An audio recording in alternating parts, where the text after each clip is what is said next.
Hello and welcome to today's episode of Focus Atlanta. I am your host, Keisha Lancelin. Thanks so much for watching this Sunday afternoon. In our first segment, we're going to talk a little bit about Suicide Prevention Month. I'm here with Dr. Cornell with Chris 180. Thank you so much for taking the time to chat with us today.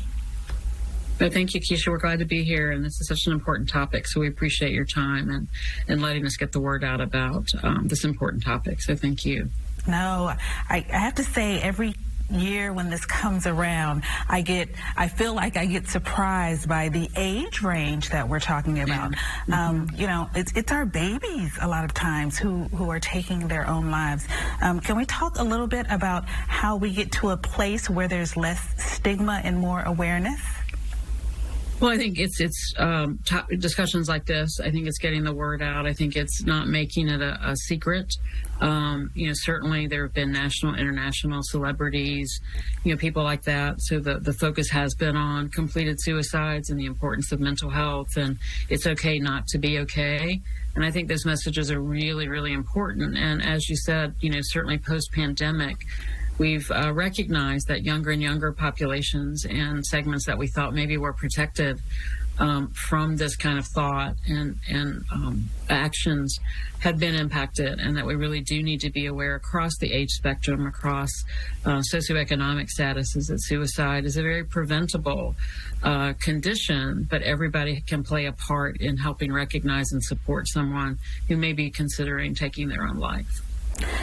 And that's such a critical piece, that everybody has a role, because I think that's the other thing, right? People feel helpless. They feel like, oh my gosh, I wish there was something that I could have done, or I wish there's something I can do. And what we're saying is that there is, you know, through education and conversations and making it, you know, less of a stigmatized topic, perhaps you can do something. What are you guys at Chris 80 doing in the realm of, you know, educating the public as well as people who you may actually serve?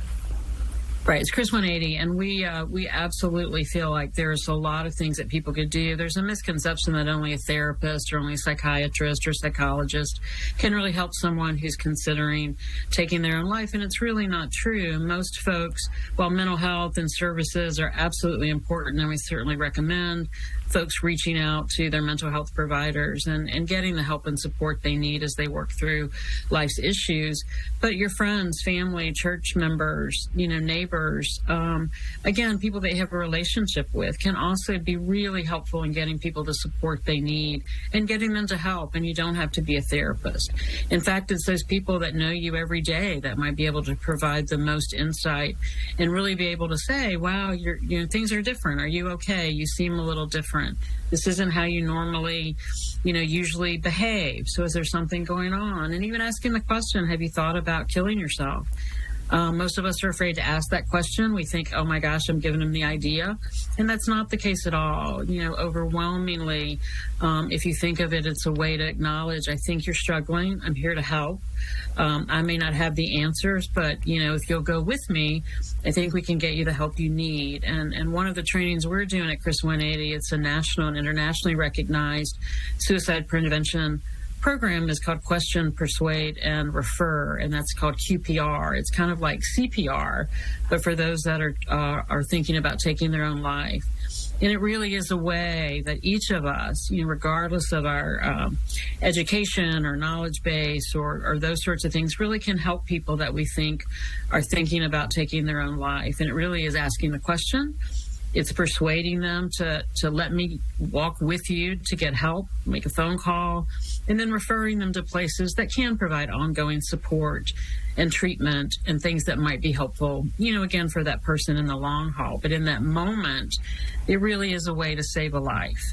You know, records indicate that, you know, suicide is a very preventable condition, and it really requires help and maybe ongoing services, but that initial, are you thinking about hurting yourself? Please go with me to get help, can really save a life. And that, again, for the day-to-day, the lives we're living, is very, very critical, and anybody can participate in that. You used the word that I was just about to use. That's a critical piece of information, because, again, I think that helplessness keeps people, that feeling of helplessness keeps people from reaching out and trying to do something. So I can't let you get out of here without giving a website for Chris 180, because I know that you all do have, information, and you could possibly help people to feel a little more empowered. Just having this conversation with you, I feel a little more empowered. I feel like, perhaps I have a role. I could be of help to someone. Just by asking the question and giving them help is getting them to help. Again, you don't have to provide it. It's getting them to help can save a life. And at Chris 180, www.chris180.org, we have a whole training institute. We've got QPR trainings free to the public all month long in September. We also have targeted trainings for teachers, clergy, businesses, parents, members of the LGBTQ plus community, social services, human resources, anybody that deals with folks. I think it's a great training. It's done by QPR trained staff, user friendly, and really broaches a topic that's really, really critical now, but every day, as we continue to live in this world, and more and more people are feeling isolated, unable to cope with the anxiety and things that are occurring. It's okay not to be okay, and we can help you get help to hopefully feel better and to provide some different solutions rather than the permanent solution of suicide. Absolutely. For suicide is a permanent solution to what is usually a temporary problem or issue. So again, get support, talk with each other, question a friend if you feel like things are different or they're not how they usually are. It's okay to ask the question, and it's okay to get them to help. I appreciate your time. I appreciate the work that you guys put in over at Chris 180. It was a pleasure to see you. Thanks so much for coming on the show. Thank you, Keisha. Take care. All right, guys, we do all have a role. There is a role that you could play in getting the people that you love the help that they need. Take the opportunity to visit the website and learn more. And